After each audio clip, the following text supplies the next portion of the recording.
Puncak pandemi corona diprediksi terjadi pada bulan Mei hingga Juni. Lonjakan jumlah pasien diperkirakan membuat fasilitas kesehatan sangat terbebani. Sementara masyarakat terdampak akan semakin banyak dengan memuncaknya gelombang PHK. Kesiapan bantuan sosial kini justru menjadi tanda tanya karena penyaluran yang kerap terkendala.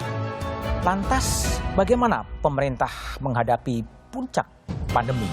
Inilah Satu Meja The Forum, siap-siap puncak pandemi.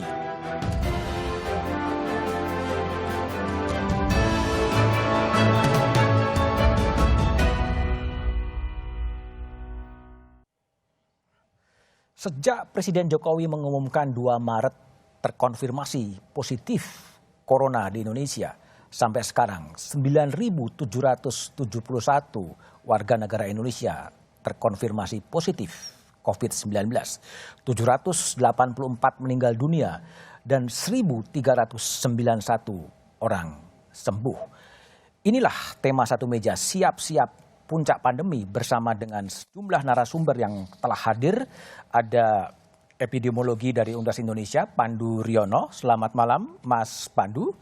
Ada juga kemudian Mas Trubus Rahardiansyah, pengamat kebijakan publik. Dan kemudian ada Abednego Tarigan, Deputi 2 KSP. Dan ada juga Abdullah Aswar Anas, Ketua Umum Asosiasi Pemerintahan Kabupaten seluruh Indonesia. Semuanya berada di luar studio. Itulah, kita coba awali diskusi ini dengan pernyataan Kepala Gugus Tugas Pak Doni Murnado pada 27 April. Dan juga aparat supaya bisa lebih tegas agar pada bulan Juni yang akan datang kita mampu menurunkan kasus COVID di Indonesia. Sehingga pada bulan Juli diharapkan kita sudah bisa mulai mengawali hidup normal kembali. Oke, Jenderal Doni mengatakan pada bulan Juli Indonesia akan memasuki hidup yang normal. Saya ke Abednego Tarigan dari Deputi 2 KSP. Bung Abed, apa sebetulnya landasan yang disampaikan oleh Jenderal Doni bahwa Juli akan normal? Mungkin dimaksud normal itu bukan kembali seperti dalam kondisi COVID ya, tetapi di beberapa yang kami pahami terkait dengan prediksi itu kan bahwa Mei, Juni itu adalah puncaknya dan kemudian diinformasikan kepada kami dari beberapa analisis yang dilakukan bahwa pada bulan Juli itu akan melandai begitu. Pada bulan Juli melandai dan kemudian akan selesai, tidak akan ada lagi isu corona di Indonesia gitu maksudnya? Oh enggak begitu ya, karena pasti tetap ada potensi ancaman. Misalnya di beberapa negara juga kita lihat setelah lewat masa puncaknya kemudian melandai dan kemudian ada serangan kedua, istilahnya itu gelombang kedua. Artinya di dalam konteks yang dimaksud mungkin di dalam penyampaian Ketua Gugus Tugas itu bukan normal yang dimaksud seperti normal yang saya katakan tadi sebelum COVID ini.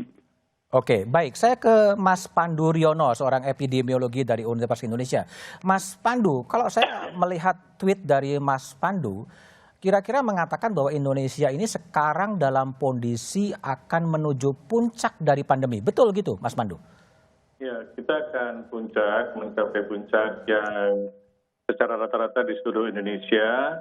Dan kira-kira pada minggu ketiga, minggu keempat Mei itu akan pada puncak-puncaknya dan kemudian diharapkan akan mulai melandai dan di awal Juni kita akan menurun. Tapi dengan asumsi bahwa intervensi kita benar-benar bisa berdampak. Artinya bahwa apa yang dikatakan oleh Kepala Gugus Tugas diamini oleh Mas Pandu Riono bahwa minggu ketiga di bulan Mei ini akan memuncak dan kemudian melandai dan kemudian akan masuk dalam situasi new normal pada bulan Juli? Tidak, saya tidak mengamini. Tapi mungkin Pak Doni melihat salah satu prediksi kami, tapi prediksi itu merupakan suatu hasil skenario yang kita buat bahwa PSBB-nya sifatnya nasional dan testing massalnya terus meningkat. Dan ini sebenarnya kalau saya lihat ini janjinya Pak Doni kepada bangsa Indonesia bahwa akan bisa menyelesaikan pada akhir Juli. Jadi kita harus bersama-sama membantu karena selama ini tidak pernah terdengar kapan target yang kita mau selesaikan. Seakan-akan kita menyerahkan kepada kemampuan virus untuk menyebar ke seluruh wilayah Indonesia. Oke, jadi kalau kembali lagi saya mempertajam pernyataan dari Mas Pandu, kalau puncaknya pada minggu ketiga bulan Mei, itu prediksi orang yang terkonfirmasi positif akan pada angka berapa perkiraannya? Kalau kita kan mengestimasi orang yang butuh perawatan rumah sakit.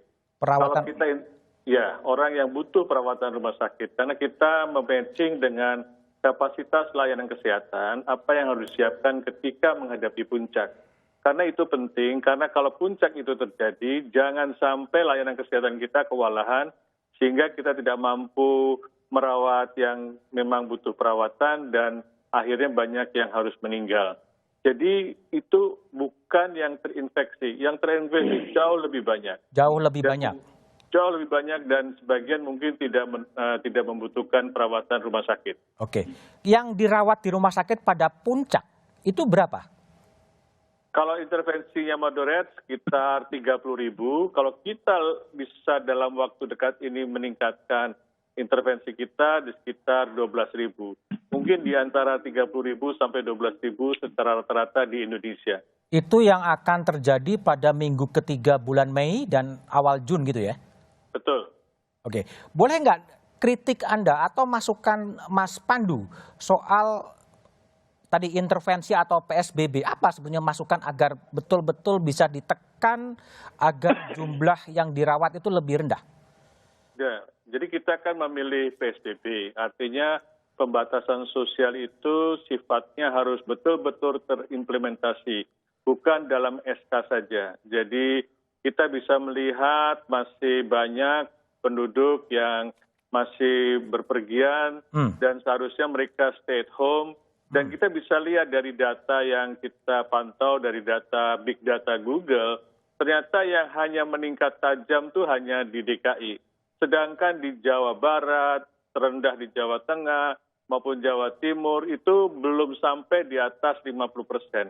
Padahal kita ingin sampai di atas sampai mendekati 70% atau 80%, sehingga berdampak betul kepada penurunan kasus yang harusnya terjadi tidak perlu terjadi.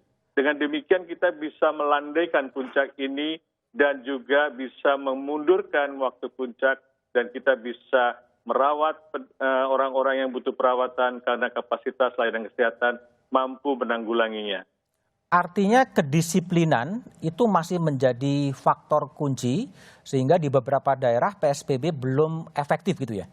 Betul, belum efektif. Dan kalau bisa sih paling tidak kita harus cepat mengatakan PSBB-nya berlaku seluruh Pulau Jawa. Seluruh Pulau Jawa.